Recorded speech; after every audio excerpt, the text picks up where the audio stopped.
સર્વમંગલ માંગલ્યે શિવે સર્વાર્થ સાધિકે શરણ્યે ત્રંબકે ગૌરી નારાયણી નમોસ્તુતે નારાયણી નમોસ્તુતે નારાયણી નમોસ્તુતે. સૌપ્રથમ તો ચૈત્રી નવરાત્રિની ઝાયકો ધ ફૂડ શોના દરેક દર્શક મિત્રોને હાર્દિક શુભકામનાઓ. દર્શક મિત્રો, આમ તો આખા વર્ષ દરમિયાન 4 ટોટલ નવરાત્રિ હોય છે, પણ ચૈત્રી નવરાત્રિનું વિશેષ મહત્વ છે. ચૈત્રી નવરાત્રિમાં ઘણા બધા લોકો ફાસ્ટિંગ પણ કરતા હોય છે, એટલે ફાસ્ટિંગમાં ઘણી બધી રેસિપીઝ ટ્રાય કરતા હોય છે. પણ એ રેસિપીઝ જનરલી નોર્મલ રેગ્યુલર ફાસ્ટિંગમાં જે રેસિપીઝ હોય છે એ હોય છે. એનાથી યુનિક, એનાથી વેરિએશનવાળી રેસિપી આજે આપણે લઈને આવ્યા છે. અને ચૈત્રી નવરાત્રિનું એક એ પણ વિશેષ મહત્વ છે કે લીમડાનો જે મોર હોય એ પીતા હોય છે, જેથી કરીને આખું વર્ષ દરમિયાન સ્વાસ્થ્ય એકદમ સરસ રહે. તો બસ એવી રીતે જ માતાજીના આશીર્વાદ સાથે આપણે આવી પહોંચ્યા છે આજે વડોદરા શહેરમાં. અને વડોદરા શહેરમાં આપણે આજે આરતીબેનના ત્યાં આવ્યા છે. તો ચલો આરતીબેનને મળીએ અને એમને પૂછીએ કે ચૈત્રી નવરાત્રિ સ્પેશિયલ રેસિપીમાં શું લઈને આવ્યા છે. આરતીબેન, સ્વાગત છે તમારું ઝાયકો ધ ફૂડ શોમાં. થેન્ક યુ પૂર્વી. યા દેવી સર્વભૂતેષુ શક્તિ રૂપેણ સંક્ષિતામ નમસ્તસ્યે નમસ્તસ્યે નમસ્તસ્યે નમો નમઃ નમો નમઃ. આપણે દેવીને નમસ્કાર કરી ચૈત્ર નવરાત્રિનું સ્વાગત કરીએ છીએ. અને સૌથી પહેલાં હું GTPLની ટીમને અને ઝાયકો ધ ફૂડ શો અને હું થેન્ક યુ કહેવા માગું છું કે મને આટલું સરસ પ્લેટફોર્મ આપ્યું અને મારા રેસિપીને પ્રેઝન્ટ કરવા માટે મને આટલો સરસ મોકો આપ્યો. એ બદલ થેન્ક યુ GTPLની ટીમ અને થેન્ક યુ પૂર્વી. થેન્ક યુ સો મચ આરતીબેન, આટલા સરસ શ્લોકથી આપણી આજની શરૂઆત કરવા માટે. આરતીબેન, અગાઉ પણ તમે ઘણી બધી સ્પર્ધામાં પાર્ટિસિપેટ કર્યું છે, રાઈટ? રાઈટ. અને ઘણા બધા પુરસ્કાર પણ એમને મળેલા છે ફેમસ સેલિબ્રિટી શેફ્સ તરફથી. તો ચૈત્રી નવરાત્રિમાં ઘણી બધી ફાસ્ટિંગ રેસિપીઝ બનાવવી પડે છે આપણે ઘરે. જે ઉપવાસ કરતા હોય એમને તો મસ્ટ રેસિપી. આપણે આમ રેગ્યુલરમાં સ્વીટ્સ જોઈએ તો શીરો બનતો હોય કે દૂધીનો હલવો બનતો હોય, એવી જ આપણે યુઝ કરતા હોય સ્વીટ. તો આજે શું સ્પેશિયલ છે? જી પૂર્વી, સાચી વાત છે કે ફાસ્ટ એટલે બધાના માઇન્ડમાં એવું જ છે કે આપણે રાજગરાનો શીરો ખાઈ લીધો કે હલવો ખાઈ લીધો કે સાબુદાણાની ખીચડી ખાઈ લીધી. બટ ફરાળ એ આપણને બોરિંગ નથી કરતું. ફરાળ આપણને મજા લાવે એવું કરવાનું છે. અને અહીંયા હું ટ્રેડિશનલ ટેસ્ટ અને હેલ્થ બંનેને જળવાઈ રહે એવી એક રેસીપી લઈને આવી છું, અને એ બી ફરાળી. અને પૂર્વી, તને ખબર છે કે આ રેસીપીની અંદર આપણે કોઈ પણ પ્રકારનો ફ્લોર કે સુગર આપણે યુઝ જ નથી કરી, એટલે ટોટલી હેલ્થ બેનિફિટ છે અને પ્રોટીન રીચ આપણી આ રેસીપી છે. અને એનું નામ છે ચીઝ કેક. શું વાત કરો છો? ચીઝ કેક, એને એ પણ ફરાળી? જી પૂર્વી, ચીઝ કેક અને ફરાળી. આમાં બિસ્કિટ પણ નથી, સુગર બી નથી, કોઈ ફ્લોર બી નથી. તો આપણે આવી હેલ્ધી ચીઝ કેકની રેસીપી લઈને આવ્યા છીએ નવરાત્રિ સ્પેશિયલ. તો આપણે કેમ ઘરની બનાવેલી ચીઝ કેકની પ્રસાદી માતાજીના ચરણોમાં ન ચડાવીએ? તો દર્શક મિત્રો, ચીઝ કેક બનવાની છે અને એ પણ ફરાળી. એટલે આજ સુધી તમે લોકોએ ચીઝ કેક તો ઘણી બધી ખાધી હશે, પણ આઈ ડોન્ટ થિંક કે મેં પણ ક્યારેય ફરાળી ચીઝ ટેસ્ટ નથી કરી, કારણ કે બિસ્કિટ વગર ચીઝ કેક બનવી બિલકુલ અશક્ય છે. એટલે હું તો બહુ આતુર છું કે આ જે ચીઝ કેક છે ફરાળી સ્પેશિયલી, એ કેવી રીતે બનશે, શું શું ઇન્ગ્રીડિયન્ટ્સ હશે. આઈ હોપ કે મારા દર્શક મિત્રો પણ એટલા જ આતુર હશે. તો આરતીબેન, આપણે ઇન્ગ્રીડિયન્ટ્સ તરફ જઈએ એ પહેલાં હું તમને પૂછવા માંગીશ કે તમને આટલા બધા અચીવમેન્ટ્સ મળેલા છે, તો આ સફરની શરૂઆત ક્યાંથી થઈ હતી? જી પૂર્વી, મારી સફરની શરૂઆત તો એવું છે કે બહુ પહેલાં 2017માં હું એક સ્કૂલની પ્રિન્સિપાલ હતી અને એ દરમિયાન કોવિડ આવ્યું. અને કોવિડ તમને બધાને ખબર છે કે કોરોના જેવી મહામારીમાં બધામાં હતાશા છવાઈ ગઈ હતી અને સ્કૂલ, કોલેજ, ધંધા, રોજગારી બધું બંધ થઈ ગયું હતું. બધા નિરાશ થઈ ગયા હતા. એ સમયે મને એક કવિતા યાદ આવી કે તું ખુદ કી ખોજ કર, તું કિસ લીએ હતાશ હૈ, તું ચલ तेरे वजूद की समय को भी तलाश है, समय को भी तलाश है, तुझसे लिपटी बेड़िया समझ न इनको वस्त्र तू, तुझसे लिपटी बेड़िया समझ न इनको वस्त्र तू, ये बेड़िया पिघाल के बना ले इनको शस्त्र तू, बना ले इनको शस्त्र तू. इसलिए મેં મારા જે નિરાશા છે એને મેં મારું શસ્ત્ર બનાવી લીધું. Okay. અને કોવિડ દરમિયાન તમને ખબર હશે પૂર્વી કે ઘરે આપણે કંઈ ને કંઈ નવું બનાવતા હોઈએ. એ નવું બનાવતા મેં મારી એક્સપર્ટાઇઝિંગ બેકિંગ ફિલ્ડમાં જોઈ. અને જ્યારે કોઈનો બી બર્થડે અને એનિવર્સરી હોય તો હું કેક લઈને, કૂકીઝ લઈને આ રીતે ગિફ્ટ લઈને જાતી. અને લોકોમાં ધીરે ધીરે મારી જે કેકનો ટેસ્ટ છે એના દિલ સુધી પહોંચવા માંડ્યો. અને એટલું બધાને પસંદ આવવા માંડી કે મને એમાંથી આર્થિક લાભ પણ થયો. અને પછી ધીરે ધીરે મને એની જ અંદર કાંઈ ને કાંઈ નવું કરવાની વિચારણા આવી. અને આજે એવું છે કે હું લોકોને શીખડાવું બી છું, બેકિંગ ક્લાસ બી લઉં છું અને વર્કશોપ્સ બી કન્ડક્ટ કરું છું. અને મારું સ્પેશિયલાઇઝેશન આ જ વસ્તુમાં હેલ્ધી બેકિંગમાં છે કે આજના સમયમાં ન્યુટ્રિશિયસ ડાયટ, ટ્રેડિશનલ ફૂડ બંને વસ્તુને બેલેન્સ રાખીને ચાલવું પડે છે. એટલે મારી વધારે હેલ્થ બેનિફિટ્સ વાળી બેકિંગ હોય છે. અને એમાં જ મને આણંદ જિલ્લામાં હેલ્ધી બેકિંગ કોમ્પિટિશનમાં હું વિનર પણ થઈ ચૂકી છું. લેટેસ્ટ મને અત્યારે શેફ વિકાસ ખન્નાના હાથે એવોર્ડ મળેલો છે, best baking class in Vadodara.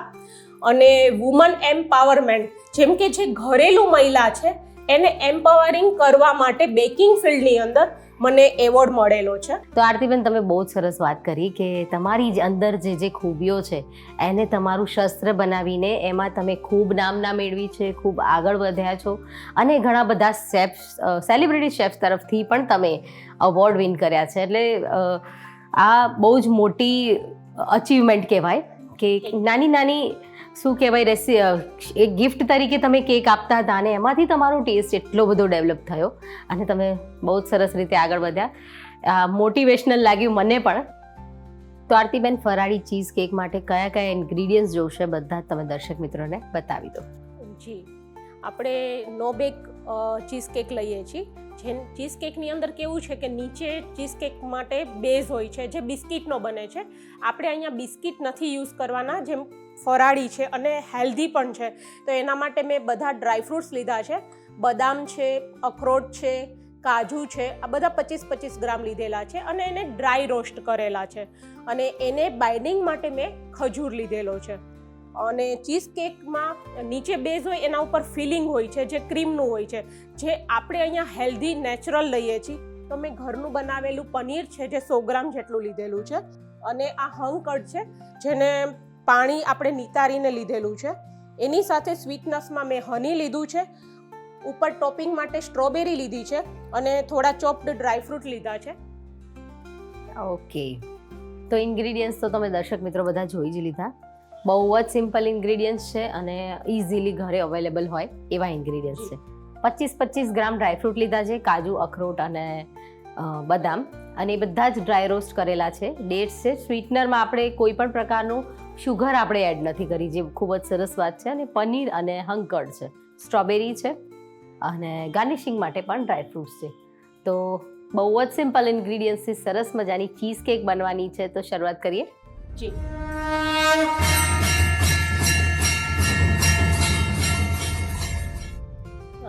જી, આપણે પૂર્વી ચીઝ કેક માટે આપણે અહીંયા નીચેનો બેઝ રેડી કરવાનો છે. એના માટે જે મેં ડ્રાયફ્રૂટ્સ લીધા છે એને પહેલેથી મેં રોસ્ટ કરેલા છે. ઓકે, તો બધા ડ્રાયફ્રૂટ્સ આ જ રીતે રોસ્ટ કરીને લેવાના છે. જ્યારે તમે કાચા ડ્રાયફ્રૂટ લેશો તો એનો જે ટેસ્ટ અને રોસ્ટ કરેલા ડ્રાયફ્રૂટનો ટેસ્ટ છે એ બંને બદલાઈ જશે. એટલે હું વારે વારે એટલે જ હું કહેવા માંગુ છું કે આને રોસ્ટ કરીને લેવાના. તો આરતીબેન, આપણે આને ડ્રાય રોસ્ટ જ કર્યા છે કે કાંઈ ઘી કે કાંઈ એડ કર્યું? ના, કશું બી નથી એડ કર્યું, ડ્રાય રોસ્ટ જ કર્યા છે. Okay. તમે ચાહો તો 1 સ્પૂન જેટલું ઘી એડ કરી શકો છો, બટ આપણે એકદમ હેલ્ધી જ વર્ઝન લીધું છે એટલા માટે મેં અહીંયા ઘી કે ઓઇલનો યુઝ નથી કરેલો. ઓકે, તો સૌથી પહેલાં નીચેના બેઝ માટે જે ડ્રાયફ્રૂટ્સ આપણે ક્રશ કરવાના છે એના માટે હું પહેલાં આલમંડ લઈશ. જે મેં 25 ગ્રામ જેટલા આલમંડ્સ લીધા છે, જેમ કે 9 થી 10 જેટલા આલમંડ્સ લેવાના છે અને રોસ્ટ કરેલા છે. અખરોટ લીધી છે 25 ગ્રામ જેટલી, જેને ઓલરેડી મેં રોસ્ટ કરેલી છે. ઓકે, પછી કાજુ લીધેલા છે જે રોસ્ટ કરેલા છે 25 ગ્રામ જેટલા એ લીધેલા છે. ઓકે, આ ત્રણેયને આપણે ક્રશ કરવાનું છે. તમે મિક્સર જારમાં પણ ક્રશ કરી શકો છો, યા તો જે આપણે ચોપર આવે છે એમાં પણ ક્રશ કરી શકો છો, કેમ કે આપણે દરદરું રાખવાનું છે. આપણે આને ફાઇન પેસ્ટ નથી ફાઇન પેસ્ટ નથી કરવાની, દરદરું રાખવાનું. ઓકે હવે એની સાથે આપણે 1 થી 2 ખજૂર લેશું ઓકે ફોર બાઇન્ડિંગ. Okay. જેમ કે થોડુંક જે આપણા ડ્રાયફ્રૂટ્સનો પાવડર છે એ ખુલી ન જાય એના બાઇન્ડિંગ માટે આપણે ડેટ્સ લેવાના છે. આપણે જેમ બિસ્કિટ નું નીચે કરતા હોય રેગ્યુલર ચીઝ જી. કેકમાં, એમાં આપણે બટર એડ કરતા હોય છે કે જેથી કરીને બાઇન્ડિંગ થાય. આમાં આપણે ખજૂર એડ કર્યા છે જી જેથી કરીને નેચરલ સ્વીટ પણ એડ થઈ જાય અને બાઇન્ડિંગ પણ ખૂબ જ સરસ આવે. જી. અને પૂર્વી જે રેગ્યુલર ચીઝ કેક હોય છે એમાં બિસ્કિટની સાથે બટર પણ હોય છે, જે ડેફિનેટલી બટર પણ અનહેલ્ધી છે, બિસ્કિટ પણ અનહેલ્ધી છે. અહીંયા આપણે ટોટલી હેલ્ધી વર્ઝન છે અને ફરાળી છે, એટલે ડ્રાયફ્રૂટ્સ અને ડેટ્સ પણ બનાવતા હોઈએ છીએ. એના માટે જે રીતે દહીંને આપણે કપડામાં બાંધીને નિતારીએ છીએ એનું પાણી, એ રીતે જ આપણે હંકડ બનાવવાનું છે. ઓકે સાથે સ્વીટનેસ માટે મેં હની લીધું છે. ઓકે હની કેવું છે કે ન્યુટ્રિશિયસ પણ છે અને એનાથી આપણું જે ક્રીમી ટેક્સચર પણ એ આવશે. આપણા સ્વીટનેસ માટે છે, બટ અહીંયા મેં 1 ટેબલ સ્પૂન જેટલું લીધું છે. ઓકે એક મોટો ચમચો હા. જેટલું આપણે હની લીધું છે. જી. ઓકે અને જે આ મેં 3 ડેટ્સ જે રાખ્યા છે, 1 કે 2 નાખો કે 3 ચાલશે. તમારા સ્વીટનેસ ઉપર છે, જેવું તમને ટેસ્ટ ભાવે. તો દર્શક મિત્રો, 1 ટેબલ સ્પૂન જેટલું મધ અને 3 ખજૂર લીધા છે આપણે. એને આપણે હંકડ સાથે ક્રશ કરીશું, હંકડ અને પનીર સાથે. આને ક્રીમી પેસ્ટ બનાવવાની છે મિક્સર જારમાં.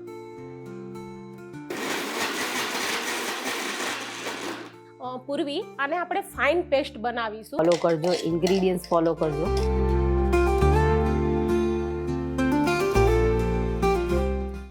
તમે જોઈ શકો છો કે આપણું ફિલિંગ બી રેડી છે, આપણું બેઝ બી રેડી છે. તો હવે આપણે આને સર્વિંગ બાઉલમાં ટ્રાન્સફર કરી દઈશું. ઓકે ફિલિંગ રેડી છે, બેઝ રેડી છે, તો ચલો સર્વિંગ કરીએ. જી પૂર્વી. ઓકે અને આ બાળકો માટે પણ હેલ્ધી છે, તમે ક્યારેય પણ બાળકો માટે પણ આને ખવડાવી શકો. અને જે જીમમાં જાય છે, જેને રેગ્યુલર પનીર છે, ડ્રાયફ્રૂટ્સ છે, એ બધી રિક્વાયરમેન્ટ હોય છે, જે જીમમાં બાળકો જાય છે, જેલ જાય છે, એ લોકોને તો પ્રોટીન રીચ છે, તો એના માટે પણ આ બહુ બેસ્ટ ઓપ્શન છે. ડેફિનેટલી.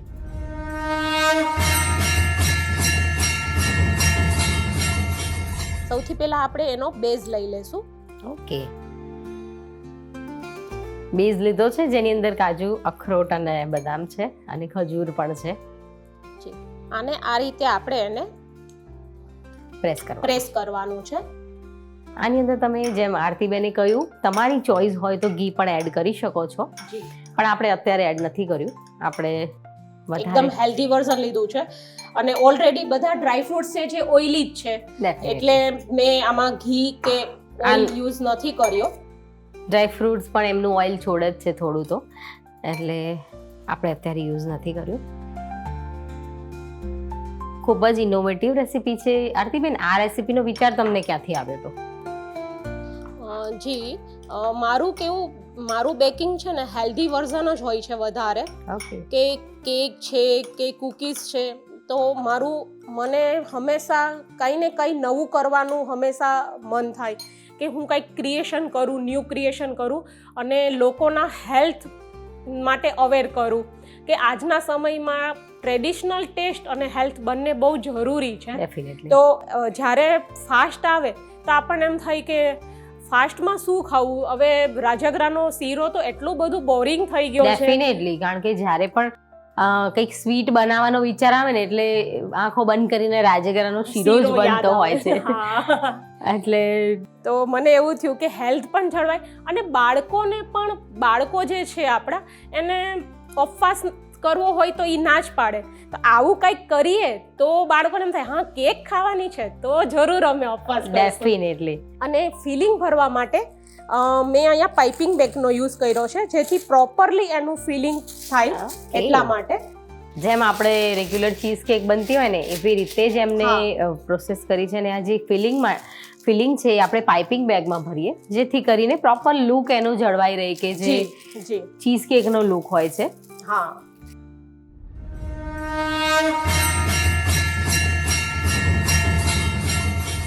આવી પાઇપિંગ હોય છે. જી, અને મારા પ્રમાણે આ એકદમ પરફેક્ટ છે, કેમ કે મારું પનીર બી ઠંડુ હતું, દહીં બી ઠંડુ હતું.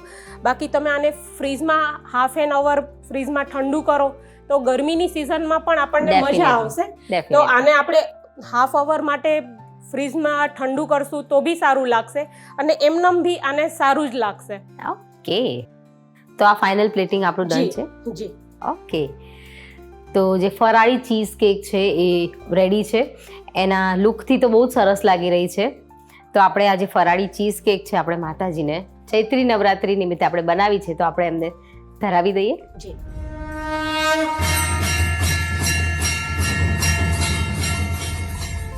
જો એકદમ ટેમ્પટિંગ છે, મોઢામાં મૂકતા જ ઓગળી જાય એવી છે, અને બિલકુલ આની અંદર મેદો નથી, શુગર નથી, અને બેક પણ નથી કર્યું, કોઈ પણ જાતનો ફ્લાવરનો પણ ઉપયોગ નથી કર્યો, એટલે કે લોટ પણ નથી, છતાંય એટલી જ ટેમ્પટિંગ અને યમી છે. તો બસ તમે પણ આરતીબેનની જેમ ઝાયકો ધ ફૂડ શોમાં પાર્ટિસિપેટ કરવા માંગતા હોય તો નીચે આપેલા નંબર પર અમને SMS કરો. SMSમાં લખો ઝાયકો સ્પેસ તમારું નામ સ્પેસ તમારા શહેરનું નામ, અને નીચે આપેલા નંબર પર અમને મોકલી આપો. અમારા ઝાયકો ધ ફૂડ શોની ટીમ તમારા પણ ઘર આંગણે આવશે, જેમ આરતીબેનના ઘર આંગણે આવ્યા, અને તમે પણ સરસ મજાની રેસીપી બનાવી શકશો. બસ, તો આવી જ અવનવી રેસીપી લઈને આપણે નેક્સ્ટ એપિસોડમાં મળીશું. ત્યાં સુધી મને એટલે કે પૂર્વી પટેલને રજા આપો. મળીશું નેક્સ્ટ એપિસોડમાં. ત્યાં સુધી આવજો.